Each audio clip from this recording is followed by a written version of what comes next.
Hello बच्चों, let's read the question.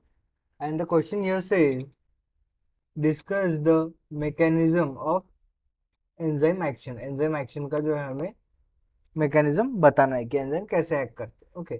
तो इस क्वेश्चन का जो की कंसेप्ट है, की concept of this question would be enzymes. अभी क्या होता है एंजाइम? एंजाइम जो है ये हमारे पास प्रोटीन्स होते हैं, एक प्रकार के प्रोटीन होते हैं जो कि कैटलाइज करते हैं लिविंग सेल के रिएक्शन को. Okay.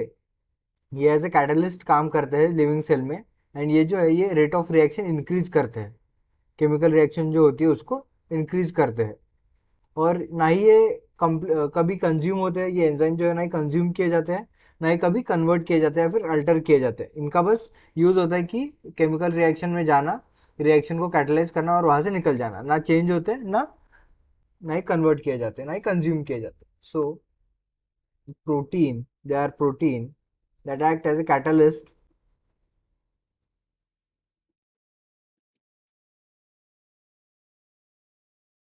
Protein that as a catalyst.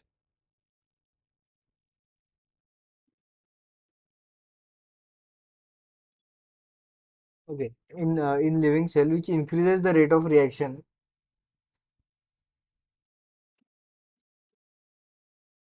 Which increase the rate of reaction. The rate of reaction, chemical reaction.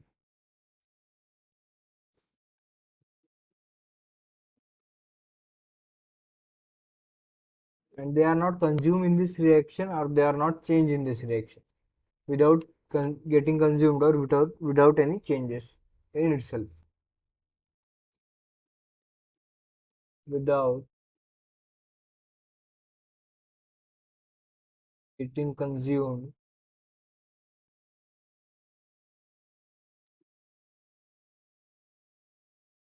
or changing itself.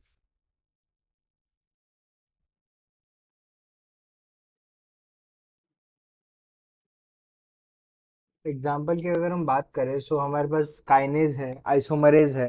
Kinase क्या करता है? जो काइनेज रिएक्शन होती है उसको जो है वो स्पीड अप करता है, काइनेज काइनेज रिएक्शन को. एंड जो आइसोमरेज है वो आइसोमराइजेशन रिएक्शन को जो है वो स्पीड अप करता है. सो एग्जाम्पल की अगर हम यहाँ पे बात करें, आइसोमरेज.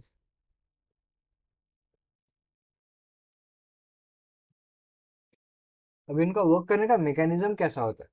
सो देखिए, मैकेनिज्म देखेंगे हम इनका. देखिए, इसमें बेसिकली क्या होता है, हमारा जो कैटलिस्ट होता है ना, हमारा जो सबस्ट्रेट होता है. सो हमारे कैटलिस्ट पे जो है, हमारे जो एंजाइम होता है, कैटलिस्ट मीन्स एंजाइम, हमारा जो एंजाइम होता है उस पर एक एक्टिव साइट होती है. एंड उस एक्टिव साइट पे जो है आके सबस्ट्रेट अटैच होता है. एंड फिर जो है वो एंजाइम उस रिएक्शन को कैटलाइज करता है. क्या होता है देखिए, एंजाइम एंजाइम के पास क्या होती है? Active site. इस पे आके सबस्ट्रेट जो है ये अटैक करता है.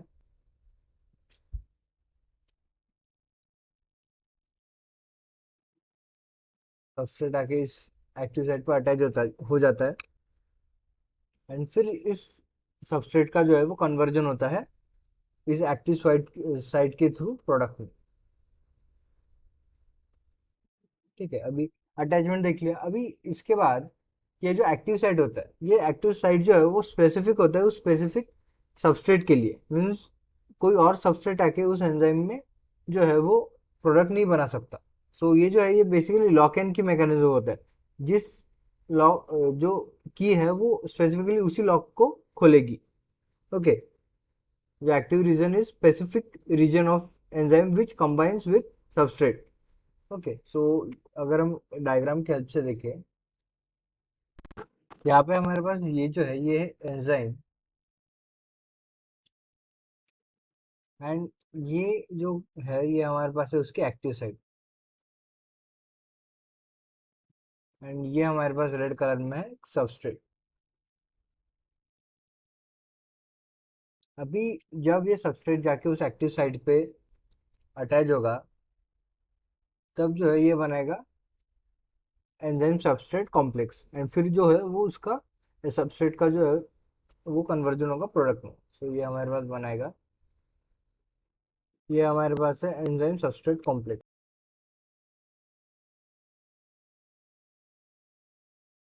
ओके, एंड फिर इससे जो है हमारे पास मिलता है प्रोडक्ट। अभी प्रोडक्ट जो है वो उस एक्टिव साइट में फिट ना होने की वजह से, मीन्स वो एक्टिव साइट में जो है बराबर फिट ना होने की वजह से, उसका स्ट्रक्चर अलग होने की वजह से वो एंजाइम से निकल जाता है, एंजाइम सबस्ट्रेट कॉम्प्लेक्स से जो है वो दूर हो जाता है, एंड हमें जो है वो प्रोडक्ट मिलता है, एंड एंजाइम जो है वो अनचेंज रहता है।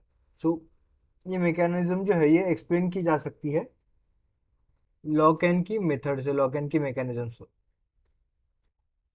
Lock and